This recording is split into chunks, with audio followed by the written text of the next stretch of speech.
day today. Today's topic is, Laura, I'm scared. I don't know what to do. I don't know where to start. And I have quite a few people who tell me that. And usually what they're talking about is they are considering filing for divorce and they just don't know where to start, and they're not in a position to hire an attorney. They just don't feel like that's just something that they're able to do. And so, I ask people, I have people who are close to me that, have poured into my life, so I don't mind, helping them out. But I ask people in general to respect the fact that this is what I do to earn my living. This is how I support myself. And so I was thinking, what can I do to help the broadest amount of people, the most amount of people? What can I do to make that cost efficient? How can I make that accessible financially for for the most people that I possibly can? And how can I do that in a really responsible way? And so I thought to myself, I'm starting this Divorce Divas Academy, and I thought, let me just have that be the second class. It'll be the class in December. And so this is kind of the prelude to it, or the outline for it, I guess you could say, just to give you just a framework of some of the things that you can do if you don't think you're going to make it until December, okay? And I say that, and sometimes, I don't mean this for people who safety is an issue. That's a totally different topic. That's something, that you would really have to make sure that you put into action now, because your safety is so important. So I'm not talking about folks where, there's abuse going on, it's a safety issue. I'm not talking about that. I'm just talking about people who just feel like emotionally they can't hold on any longer. But if it's not a safety issue. Okay, so where to start, what to do when you feel like you're out here alone, you're floating in the wind, you have nothing to grasp onto, you have no idea who could help you, and the people who can help you are too expensive. Okay, so where do you start? What do you do? Okay, obviously every state is different. Every state is different. But there are going to be some generalities that I'm going to try to touch on today that I think that will hopefully be helpful to you. All right? So the first thing is you figure, where to start? What do I do? I know there are forms that I need, and I know I need to file something so I can get in front of the judge, but that's all I know. And so, again, depending on what state that you live in, and also, too, to even kind of get you started so that you can get a framework, and so you can kind of use this video to kind of figure out what to ask an attorney that is in your area, okay? So, yeah, so let's approach it that way. What can you ask an attorney in your area to give you a good idea of where to start and what you can do? All right, so I've mentioned before, as I mentioned, actually it was yesterday, about looking into your state bar association or your county or your city bar association if you have one, and asking them for an attorney referral. A lot of times it's a link on their website, and you go there and you can usually get a half hour for dirt cheap. Again, if you live in Texas, if you go to the state bar website, you click on the attorney referral, you can get to referred to an attorney that lives close to you or has an office close to you, and you get a half hour, you get 30 minutes for $20. That's crazy. That's crazy. Dirt cheap. Use that to your advantage, and write down your questions, and make sure you, again, put them in put them in order of importance, so that way if you run out of time, your most important questions get answered. Okay, so you walk into your attorney's office and you say, I don't know what to do. I need a framework. Give me an outline of what needs to be done. Now, obviously, if you don't have any kids and if you don't have any property, it's the easiest case. But if you do have kids and, you might have just bought a house, but, it doesn't have a whole lot of equity in it, you might be a little bit upside, well, probably not in this market, you probably won't be upside down, but, if your house doesn't have a whole lot of equity, and hopefully it won't be a big, huge fight about who's going to get custody of the kids, then that's usually where most people are. Unless you're really young and you haven't been married for very long at all, then then it's likely you won't have any property and you won't have any kids.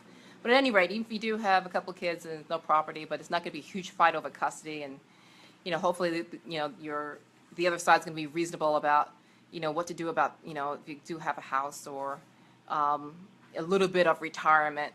say, for example, you've been married for 5 years, there's whatever you accumulated in retirement over those 5 years. Okay, so you walk into your attorney's office, what do you say? You ask, what forms do I need for my situation? If you have kids and have property, sometimes the forms may be a little bit different than for people who don't have any kids and don't have any property. A lot of times it's the same, you just, checking off different things, or you're including certain paragraphs in your form. Let's just use Texas as an example. Okay, in Texas, there is a form where you include certain paragraphs for certain things. Like, say, for example, if you have kids and they have a little paragraph section that you have for kids that you put in your documents. Some places you just have literally a box that you check off. Do you have kids? You check that box. So sometimes, don't be afraid if they don't have a box, but you actually have to put a paragraph. A lot of times the paragraphs are numbered, and it's really easy to figure out, what paragraph you should include.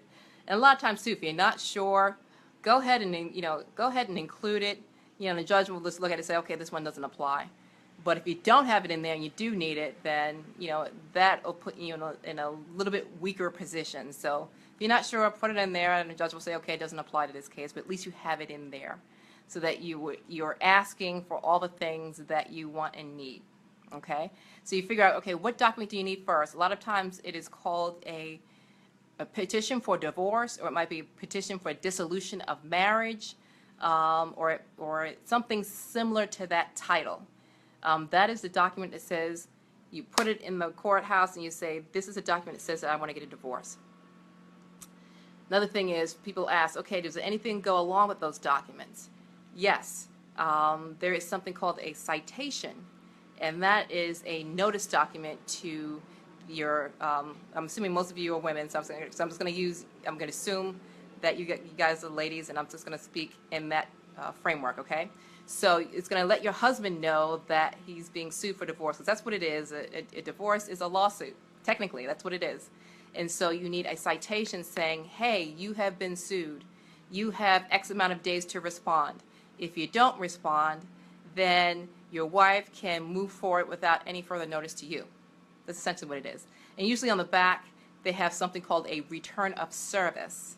And that is just simply a document that says if you have to go ahead and have him served, then the sheriff or the constable or the private process server would then fill out that document and send it back to the court and say, yes, I served her husband on this date at this time at this location, so that the court knows, yes, he did absolutely get notice of this lawsuit. Okay, so that's very, very, very important. You always have to prove, you literally have to prove that you let your husband know about this lawsuit. One of the ways is, again, having a constable, a sheriff, or a private process server go ahead and serve him. A lot of times, hopefully, you'll choose to serve him, at home, usually when you're not there. But if you have to, he has very strange work hours or something like that, then sometimes you'll say, you know what, you'll have to serve him while he's at work, but here's his cell phone number. Arrange to meet him someplace. Arrange to meet him, at the gas station around the corner from his job, so that way he doesn't have to go in and the coworkers see what's going on, all that muckety-muck, okay? So if you don't have somebody actually come serve him, sometimes some states have a document called something similar to a waiver of service, and that is just an affidavit that your husband signs saying, yes, I got a copy of this original petition for divorce that was filed in court, and I acknowledge that I got it, and you usually have to have his signature notarized, and he sends the original back to the courthouse saying, yes, I got proof that I know that my wife filed this lawsuit. Okay, so those are the two ways that you can prove that you got notice. The second thing is, so you have to, have those documents, okay? So we've got the original petition for divorce, we have the citation, and you have to figure out whether you're going to have somebody go give the papers to him, or if he's going to be willing to sign that notarized document saying that he got it, okay? And usually from there, depending on whether you have kids, it depends on whether you need something called a temporary hearing. And temporary hearing is just that. It's just to make sure that things maintain the status quo until we can figure out everything, until we can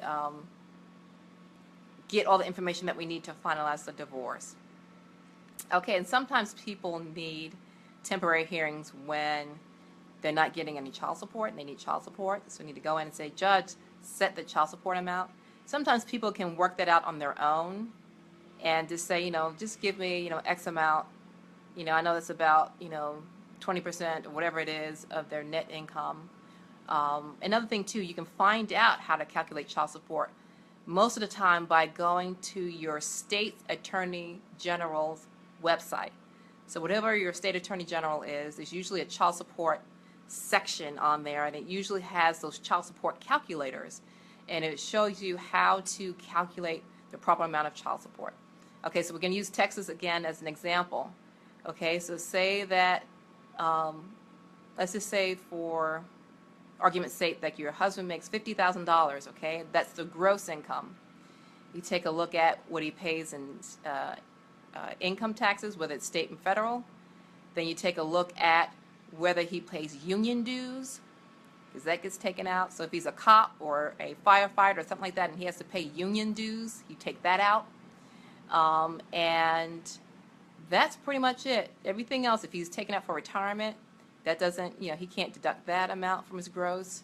And if he is, I'm sorry, you do take out, though, if he's paying child support for other kids that are not yours. Say, for example, he was married before and he's paying child support to his ex-wife, he gets to deduct that out of his gross income. So you take all that stuff out, the child support he's paying for other kids, taxes, and union dues, and health care.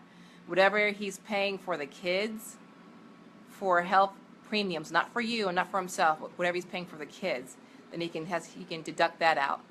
So that'll leave you with your net income. And say if you have one child together, then you take 20% of his net income and you calculate that. And so you just get a rough idea. It doesn't have to be exact to the penny, but if you guys can agree on a number that's close to what you come up to, then a lot of times you don't have to go in for a temporary hearing.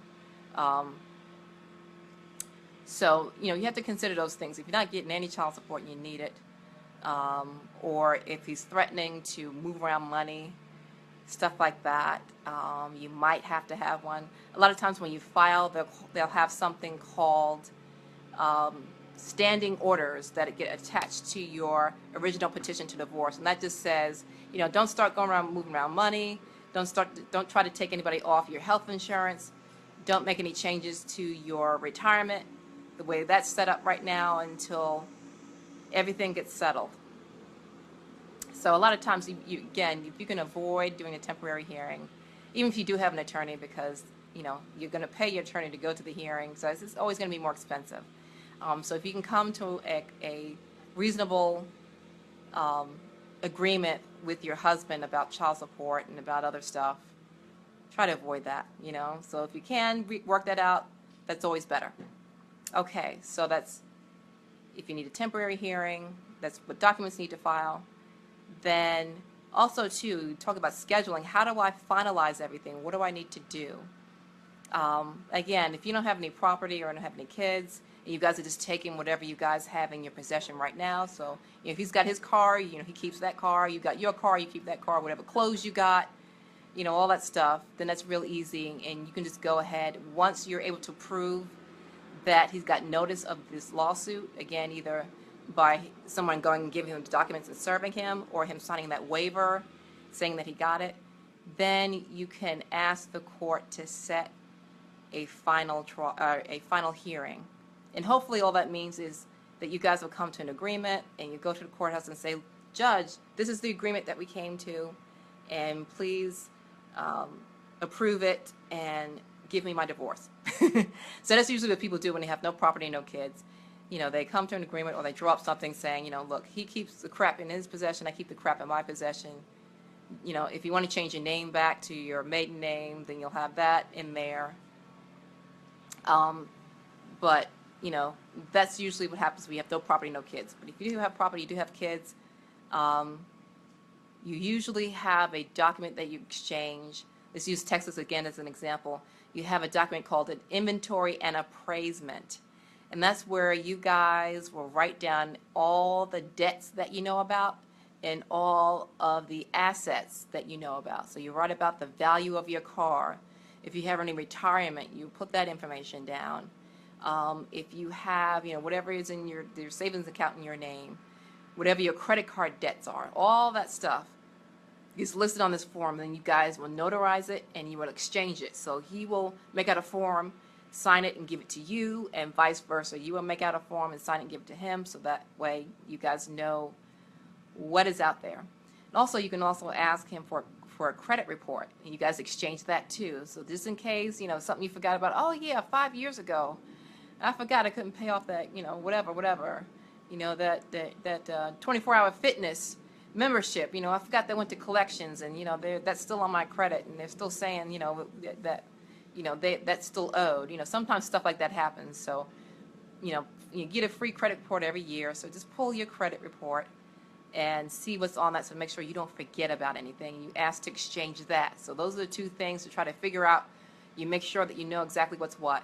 And then hopefully you guys can come to an agreement on how you're going to divide whatever monies that you have. And sometimes it's just a matter of dividing debt, because you have more debt than you do assets. So you're trying to figure out who pays what moving forward. So if you guys can come to an agreement on that, you guys can come to an agreement on child support and visitation, that's really great. And a lot of times too, if you will go to the courthouse, if you can, call the courthouse.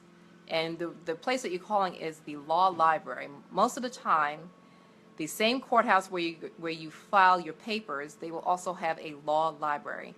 And they have wonderful, wonderful librarians who are very, very helpful, and they know of different forms that you can use and different books that you can look at that are written in very plain language. It's not as big legalese, but it's in very plain language to help you to understand these different documents and the different steps that you need to go through.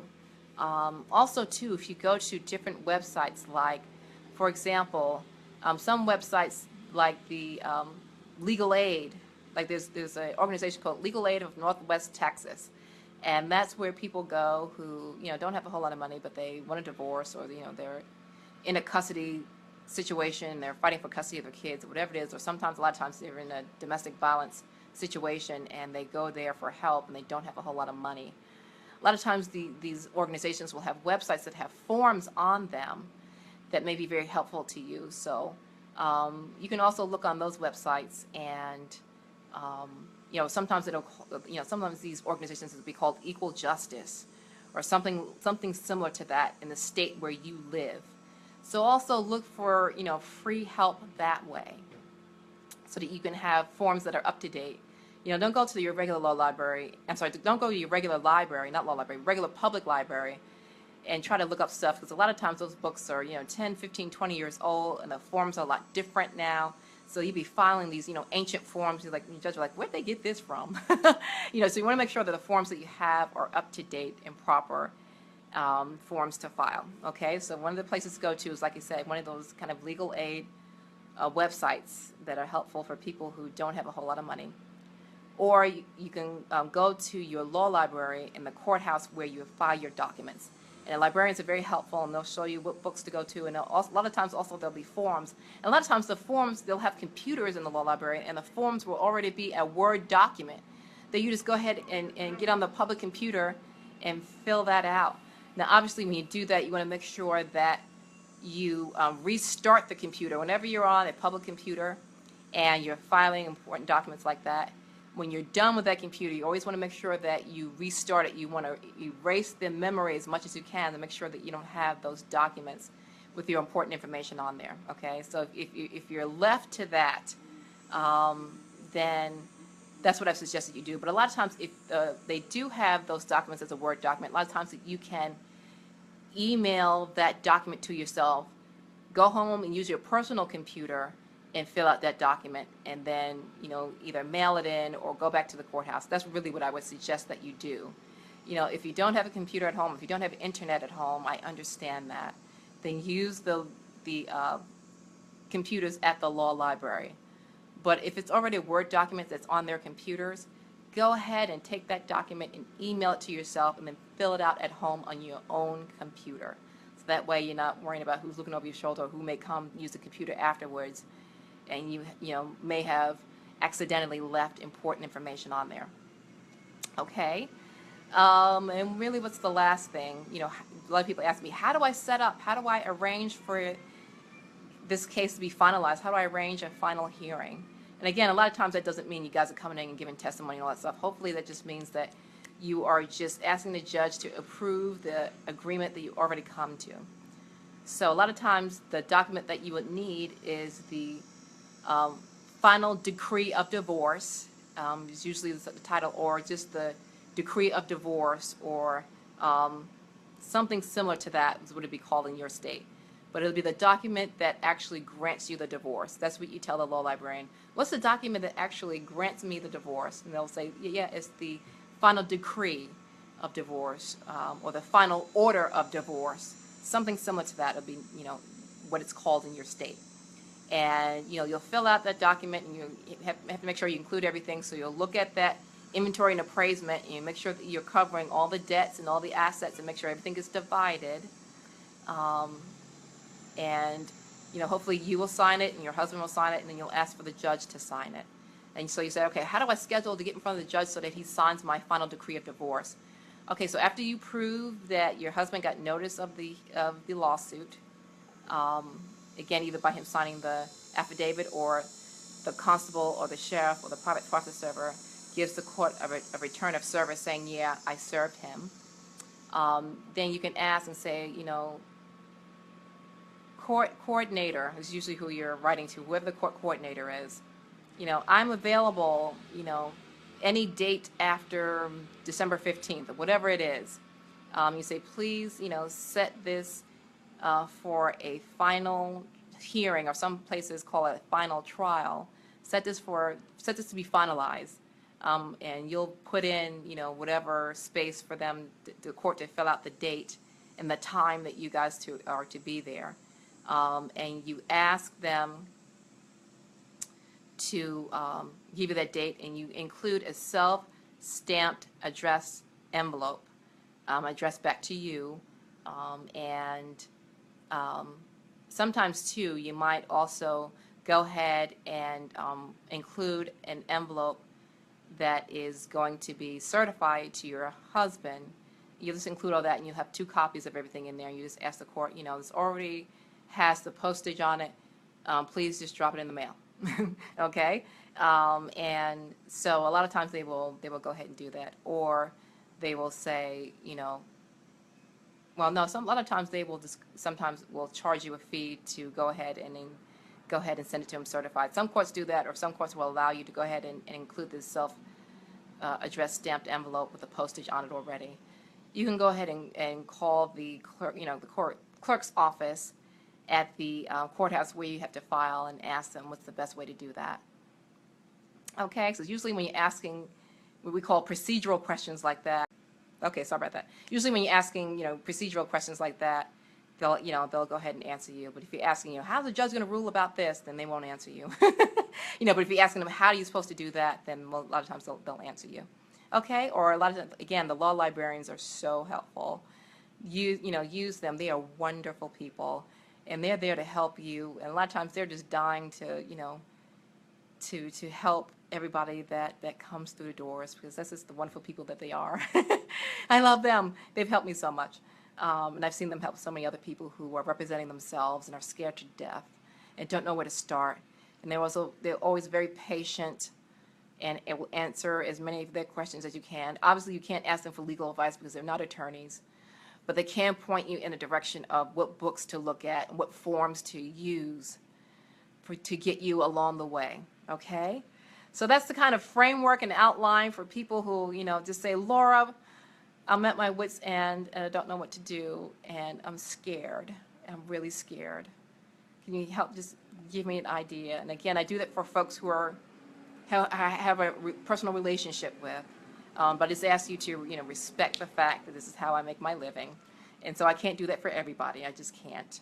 I'd love to. So this is the way that I think that I can really help the most people. So I'll be putting together this class. It'll be probably close to an hour-long class in December. Well, I'll be getting into more details, and I'll be able to share my screen with you and show you different documents and all that different stuff. And so I think that would be, the best way that I could serve this wonderful community. I have 17,000 people on my page, and I just love you guys. And if I can impact as many people as I can, I will. and I would try to do that again. It'll be a cost associated with that, because even the app that I use to share my screen, I pay for that every month. So it's not free for me. So I'm not just trying to say, I'm just trying to make money off you guys. I do have a cost associated with that. So, and also just my time, the time I take to put all these things together, all that stuff. So just know that I just thank you guys. Thank you for spending a little bit of your lunch with me. This is a little bit longer video, but I hope you found it helpful. And I look forward to seeing you guys tomorrow. Again, Lunch with Laura is only 4 days a week. And tomorrow, know that I have to go to a continuing education course. We have to do 15 hours of continuing education. You're very welcome, Connie Lynn. I'm so happy that you found it helpful. And if you guys have comments, I'd love to hear from you, or even other videos that you want me to do, other topics that you want me to tackle. I'd love to hear from you. So thank you, Connie. And also, even if you're watching the tape version, it's not too late for you to submit your suggestions, okay?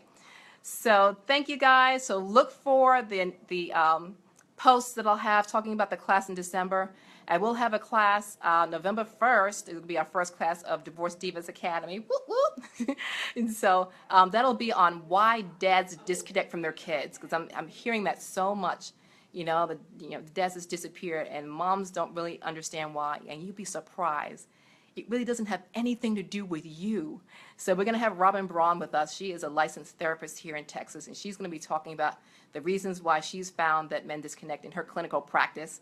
And she's going to be giving you practical ideas that you can do today to help your kids and to help yourself to understand what's going on, to help him perhaps to re-engage with his kids, and to help them to heal and make sure that they don't feel like it's their fault and daddy's really mad at them. Okay? So I should be hopefully posting that no later than tomorrow. I might be able to post that today. The link is for the registration for that November class, Why Dads Disconnect from Their Kids. And so look for that. I love you guys. Enjoy the rest of your lunch and have a great rest of the day. Take care.